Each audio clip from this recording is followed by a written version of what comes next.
Manhattan is a densely packed metropolis home to over 1.6 million people. It has some of the highest land value in the entire world, along with some of the most expensive residential real estate to go along with it.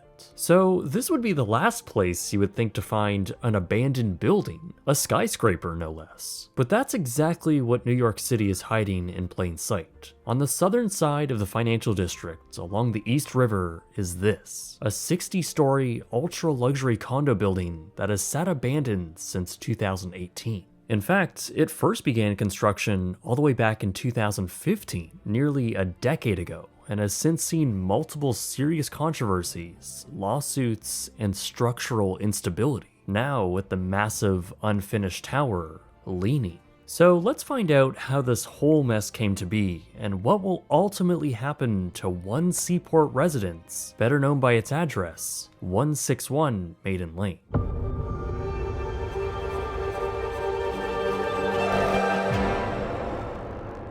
This episode of Abandoned is sponsored by Surfshark. Enter coupon code BSF for an extra 3 months for free at surfshark.deal/BSF.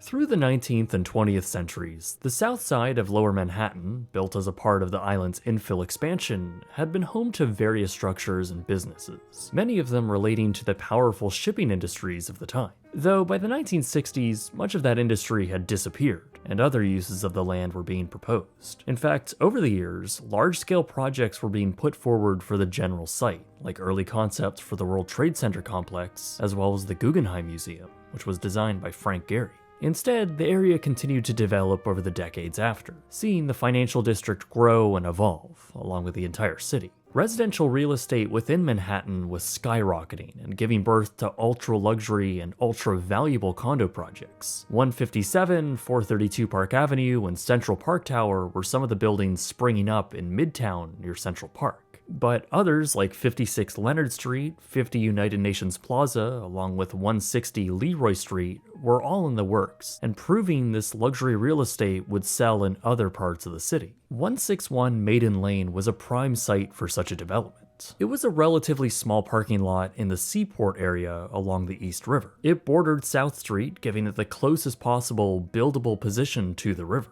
The 250,000 square foot site would change hands a few times, first with Blue Rock Properties, then K Developments, who actually unveiled a tower for the lot called the Seaport. Their 175-unit luxury condo building would ultimately fall through though, and they too would sell the land in 2013 for $65 million.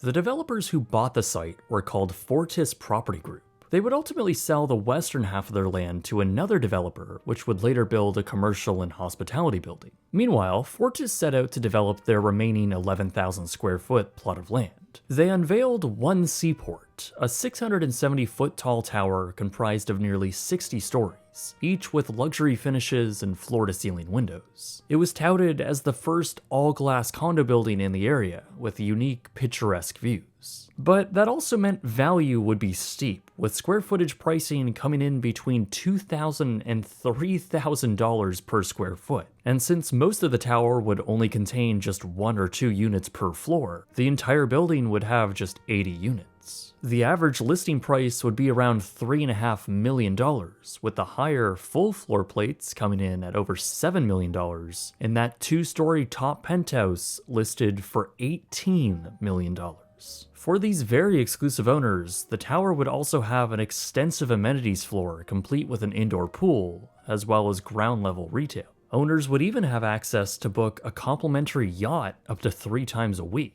Fortis was hoping that a complete sellout would raise around $272 million, and by 2016, the building was already 50% sold, which was a good sign for the developers. Construction on the tower was already underway by this point, with their general contractor, Impreza Pezzerati, claiming that they could have the building finished and ready for occupancy by 2018. But then some issues began arising during vertical construction. Through 2017, the DOB, or New York Department of Buildings, issued 10 citations to the contractor over various safety concerns. These issues were amplified after a 44-year-old worker plummeted nearly 30 stories to his death after falling from scaffolding. It was a tragic death from an Ecuadorian immigrant who wasn't even supposed to be working that day, and this tragedy proved that there were major issues going on with the site. Pizzarati ultimately pleaded guilty to manslaughter, yet they were only fined $10,000 and no one was sentenced to prison. By this point, it was September 2018,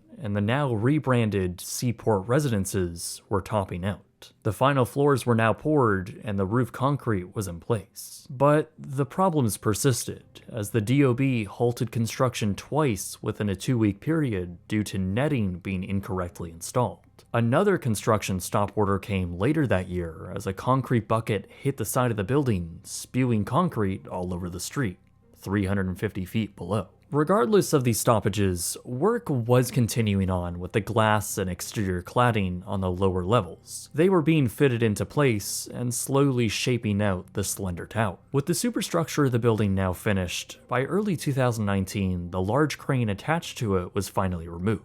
From there, the rest of the glass was scheduled to be fitted in along with the interiors. But that never happened. Instead, progress on Seaport residents slowed to a crawl, and nobody knew why. Then rumors began emerging on why that might be, with speculation growing that there might be something wrong with the massive tower. Perhaps it was even leaning. This was especially curious since Fortis had seemingly fired their contractor. This speculation would ultimately be confirmed in April of 2019, as a lawsuit was filed by that contractor, Impreza Pizzarati, against the developers, stating that Fortis had essentially cheaped out on constructing the foundation, with claims that instead of using traditional deep pilings like most skyscrapers, especially tall, slender ones, they instead chemically treated the soil to make it stronger. In their case, this apparently caused the building to settle unevenly in its foundation and tilt around 3 inches to the north. They claimed that from this point, they couldn't continue cladding the building, saying that the leaning tower would potentially be at risk of elevator issues, leaks, and infrastructure headaches. Fortis, the developers, decided to countersue, saying it was simply defamation and Pizzarati were in fact the ones who were to blame, since they had already cultivated a dangerous work environment, didn't conduct enough tests, and hadn't noticed the building was tilting until April of 2018. While this lawsuit was playing out in court, Fortis hired a new contractor called Ray Builders, and they conducted studies that proved the tower was still safe. They also came out and said that Pizzarati poured the concrete slabs for the building in a, quote, poor construction practice. This new contractor was then tasked to continue laying the glass around the tower, just with some alterations to the plan that would accommodate the slight lean. But just as it seemed as though this cursed building might finally be finished, Ray Builders abruptly pulled all of their workers and quit after they claimed that Fortis failed to make payroll for their workers. Fortis was seemingly out of liquid cash, and that was apparent after one of their lenders, Bank Lumet, claimed that Fortis was not making payments on their loan, and the bank would now seek to foreclose on the property and offload its $120 million position on the condo building. And the lawsuits didn't stop here, as Fortis was now engaged in another lawsuit from yet another lender who alleged their $66 million loan from 2018 was improperly used. Since that point, Fortis Property Group has been tied up in lawsuits with really no end in sight. This has indefinitely stalled the development, and almost no progress has been made on the tower since 2018. At this point, almost all of the original condo buyers have pulled out of the deal, and that has left a vacant, half-finished luxury condo tower sitting completely abandoned in one of the densest cities in the world. By this point, the tower has been completely exposed to the elements for almost half a decade, and that reality is beginning to show. On the bottom floors, the glass panels are clearly starting to show decay. They likely haven't been cleaned in years, so mildew and weathering is beginning to form around the edges of each panel. The concrete too is beginning to see weather scarring, and almost unbelievably, on the top penthouse floors, someone has managed to spray paint graffiti on the concrete superstructure. Perhaps the most evident sign that this nearly $300 million skyscraper is sitting dead.